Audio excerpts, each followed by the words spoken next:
whither shall I go from thy spirit? Or whither shall I flee from thy presence? If I ascend up into heaven, thou art there. If I make my bed in hell, behold, thou art there. If I take the wings of the morning and fly to the uttermost parts of the sea, even there shall thy hand hold me, and thy right hand shall steady me. If I say, surely the darkness shall cover me, even the night shall be light about me. The darkness hideth not from thee, but the night shineth as the day. The darkness and the light are both alike to thee. For thou hast possessed my reins. Thou hast covered me in my mother's womb.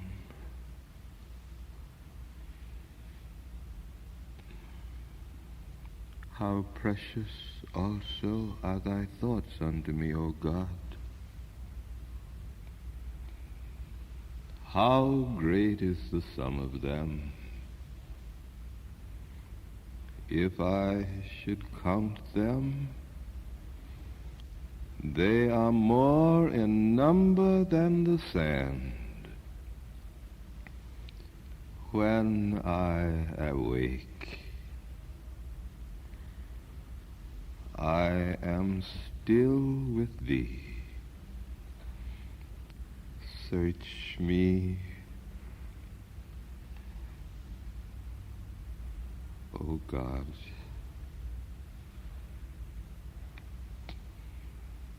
and to know my heart.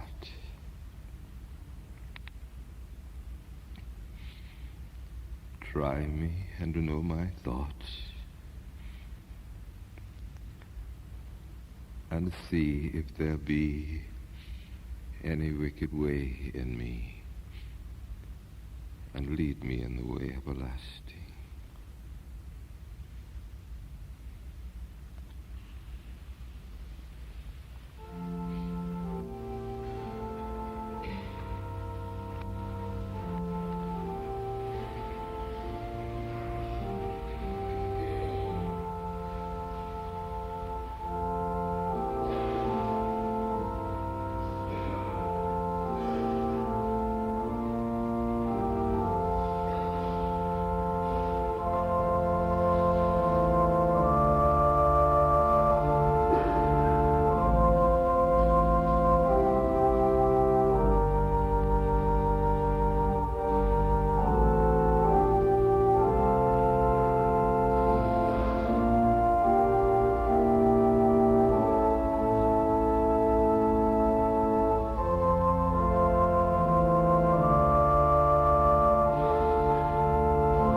Continuing our discussion of disciplines of the Spirit, and today we are considering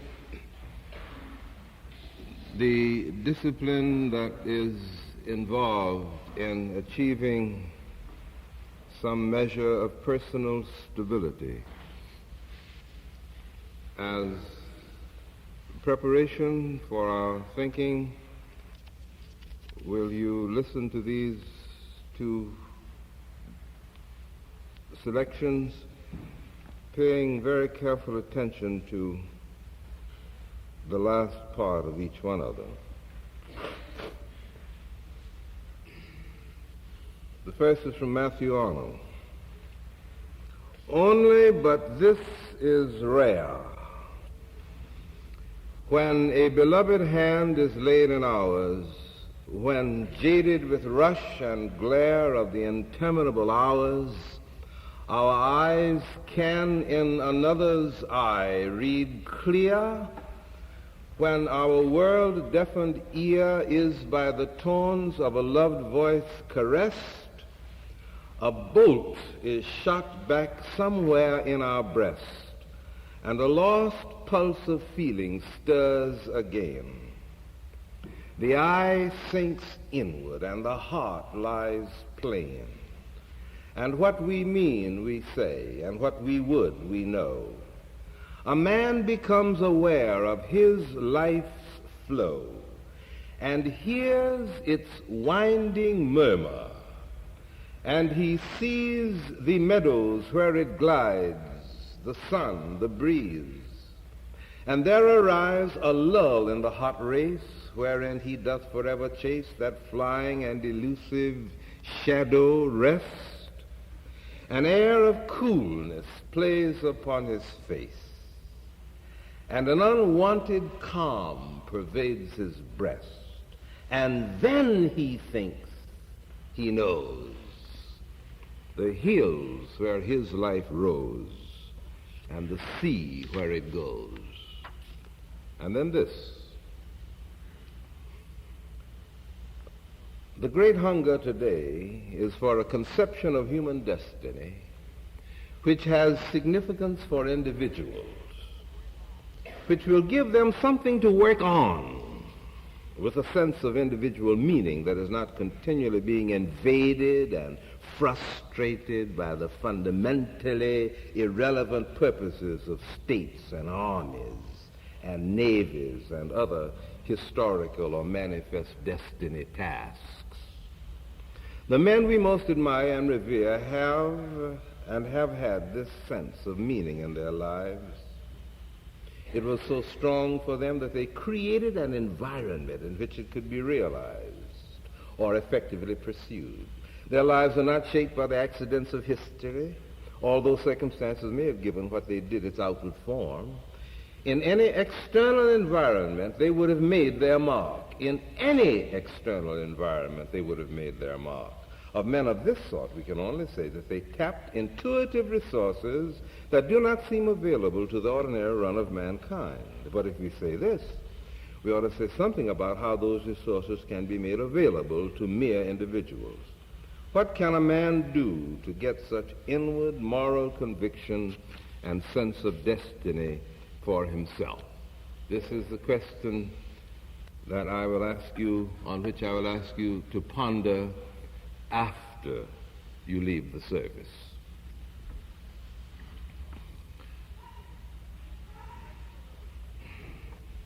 Personal stability may be defined as the experience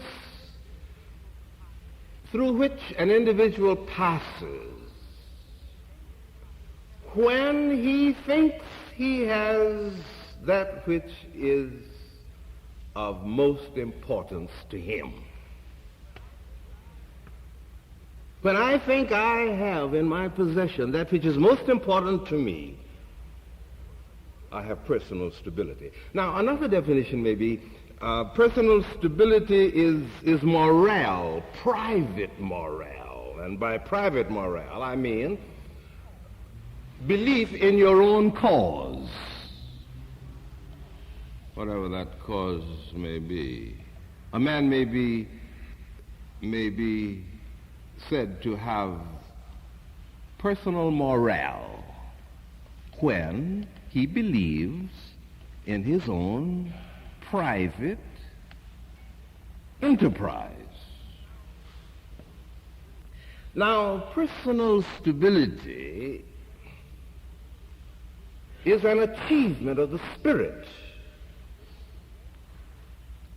It rests sometimes upon the possession of things that are important to the individual, but the very existence of those things may be destructive to someone else.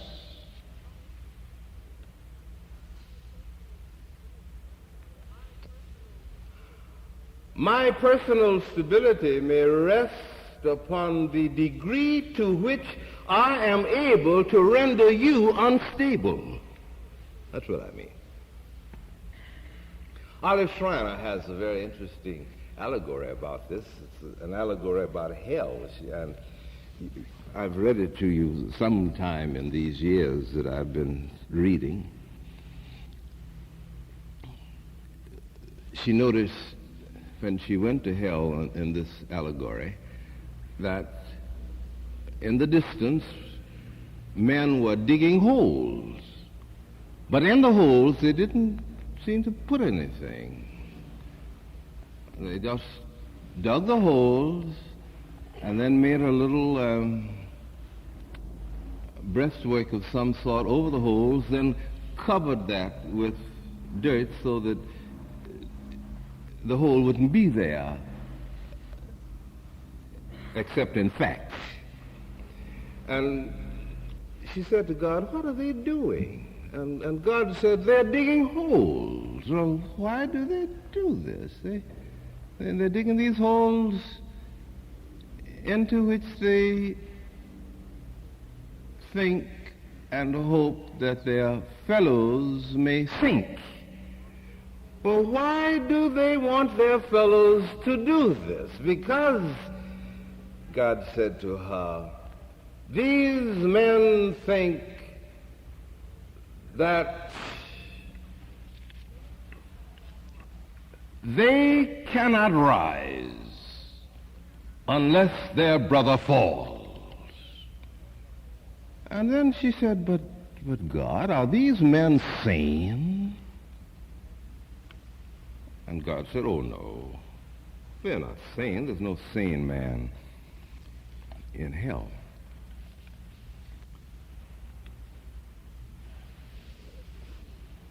Personal stability that rests on someone else's instability. Now this means, you see, something that is very searching, and it is not easy to arrive at a satisfactory working solution to the problem. For instance, your personal stability as an American may rest upon the stability that is dramatized in some of our utterances as the American way of life, for instance.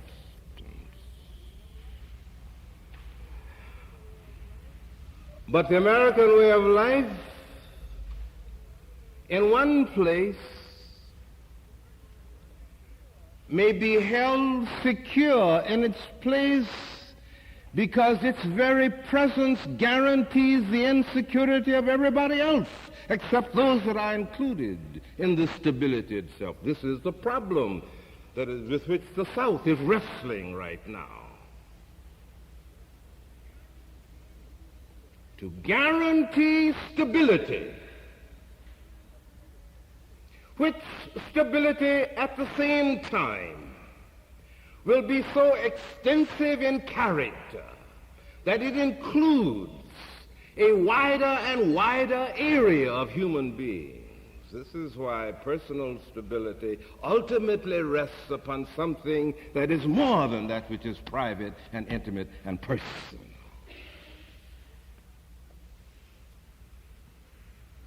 Sometimes personal stability rests upon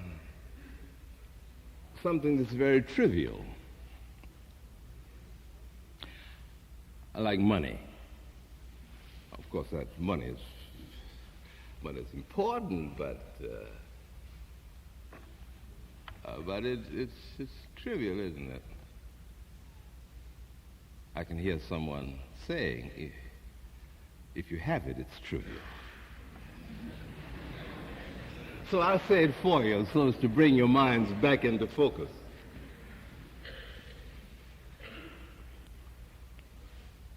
Now, if your private morale rests upon something that is trivial or something that the existence of which is in the hands of the ebb and flow of the order of things to guarantee,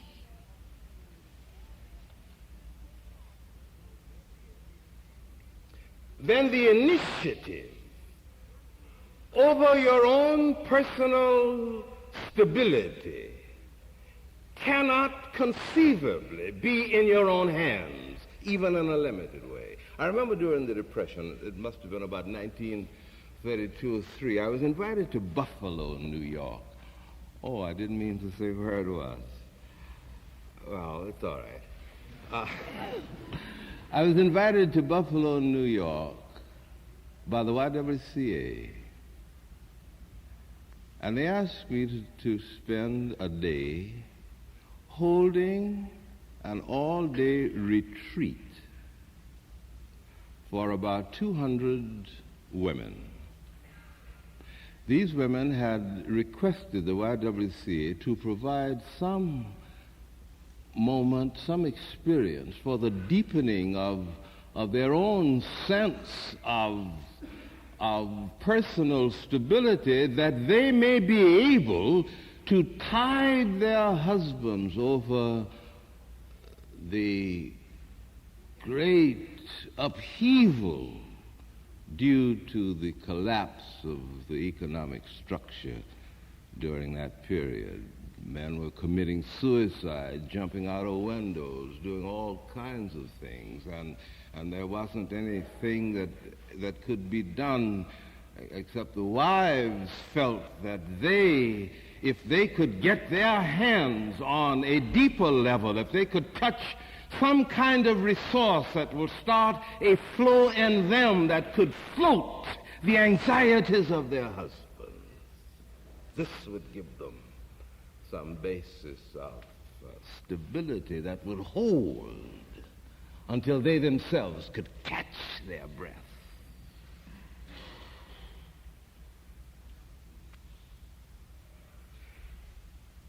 Now, sometimes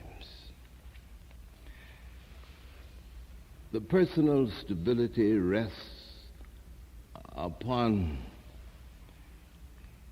your own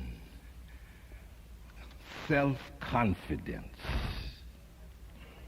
It may be that life has been hard for you, that you have had to rest from stubborn and recalcitrant and unyielding hands just enough to hold you steady in your place, that you have developed an attitude towards life which says that no one makes any awards to me. I must grab everything and hold it against all odds. I must lift myself by my own bootstraps.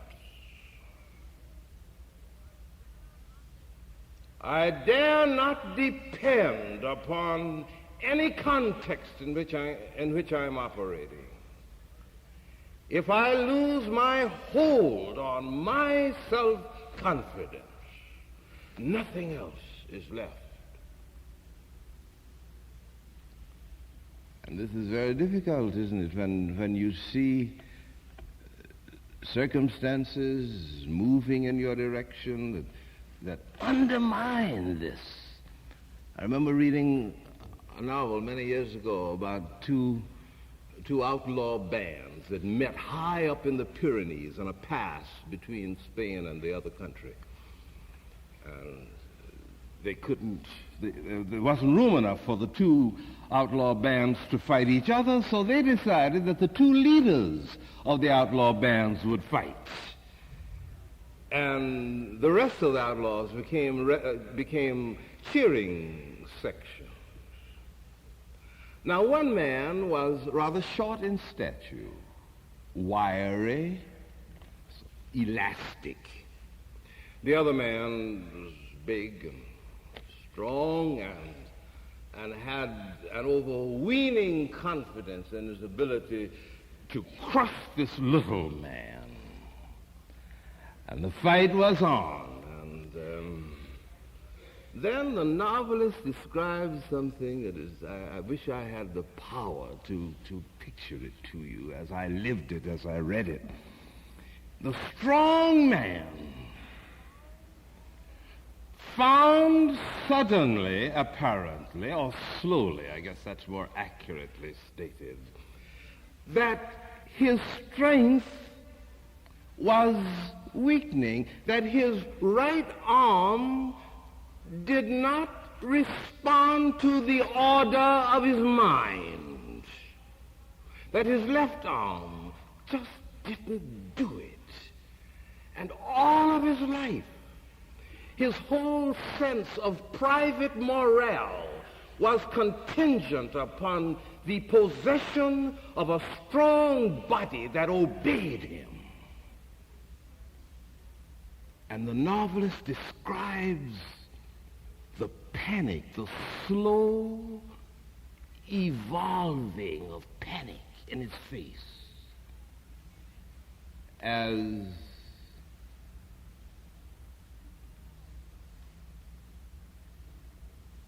he collapsed,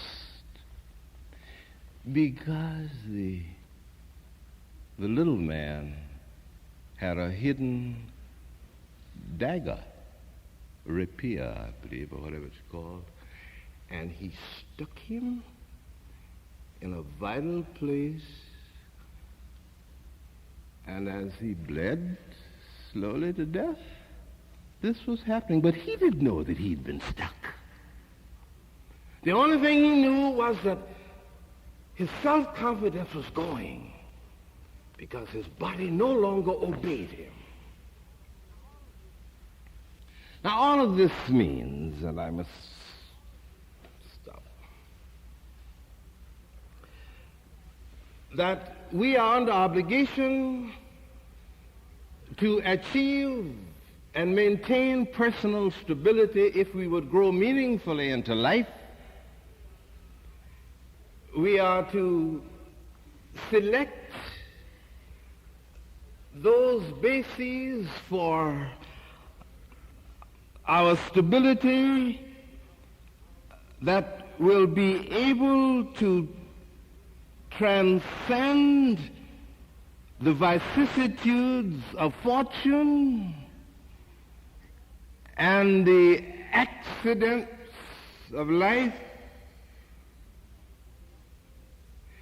And this means that an individual stands within the web, as it were, of his life, and he broods over his total behavior, watching what he does as his stability, sense of personal stability shifts from this thing to that thing, and all the time, if he be wise and sensitive, he is assessing the grounds of his stability, widening these grounds, pulling it back, relenting, moving ahead, juggling with his environment, externally, as it were, to find the area which even temporarily will yield to him an increasing sense of morale. But ultimately, a man discovers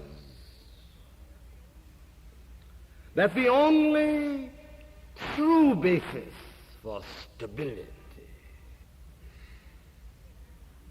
has to have in it that which is so universal in character that it does not know any age, any classification, any creed, any particular faith, any particular altar, but that which binds and holds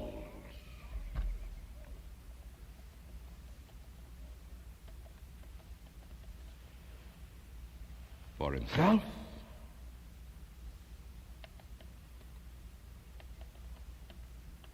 and for all mankind. Now, in my thought, this is the function of religion. And any religion that is projected on a basis that is less than that cannot possibly abide. So the prophet says, a curse on him who relies on man, who depends upon mere human aid, for he is like some desert scrub that never thrives, set in a solitary place in the steppes. But happy is he who relies on God, who has God for his confidence. For he is like a tree planted beside a stream, sending his roots down to the water. His leaves are always green. He goes on bearing fruit when all around him is barren, and he looks out on life with quiet eyes.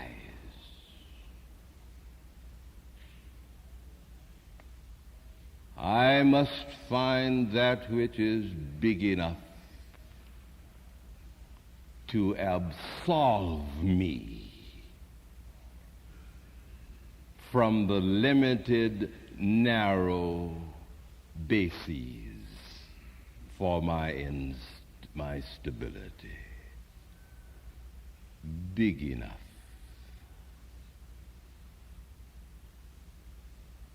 to hold against all the tensions of my life and my age and my generation, my period in history. And if I do, then I will be able to stand anything that life can do to me. And if I have not found this, then it may be that the storm will carry me down. But if I'm searching with all of my passionate endeavor, I will go down to my grave with a shout. And this is man's destiny. Walk beside us, O God.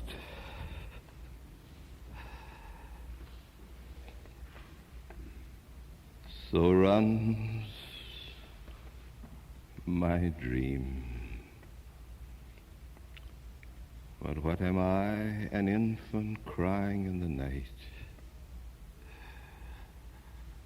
An infant crying for the light, with no language but a cry.